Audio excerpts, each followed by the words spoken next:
Singapore বেংকক আদিৰ দৰে চহৰত নদীত এনেকুৱা টাৰ্মিনেল থাকে আৰু তাৰ পৰা মানুহে 2 ঘণ্টা 3 ঘণ্টা নদীত ঘূৰে আৰু আহি তেওঁলোকে নদীৰ সৌন্দৰ্যৰ উপভোগ কৰে।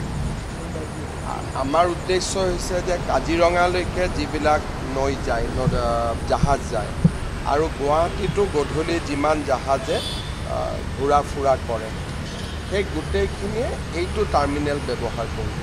কাৰণ ব্ৰহ্মপুত্ৰ নদীৰ ব্ৰিজখন হৈ যোৱাৰ লগে লগে গুৱাহাটী আৰু উত্তৰ গুৱাহাটীৰ মাজত জাহাজ চলাচল এক প্ৰকাৰ বন্ধ হৈ যাব।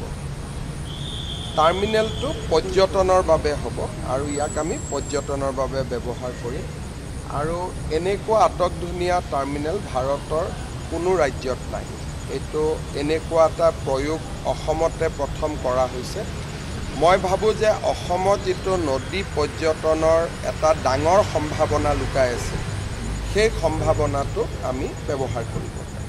টাৰ্মিনেলৰ লগতে সতীৰাধিকা নামৰ দুখন উদ্যান ইয়াৰ পিছত আমি সতীৰাধিকা উদ্যান আগৰ পৰাই আছিলে, আমি নামটো নতুনকৈ দিয়া নাই, কিন্তু সেই সতীৰাধিকাক সন্মান জনাই ৰিভাৰ ফ্ৰণ্টটোৰ নাম আমি সতীৰাধিকাই ৰাখিছোঁ আৰু ইয়াৰ পৰা মন্ত্ৰীগৰাকীয়ে পোনে পোনে তাক উদ্বোধন কৰিব।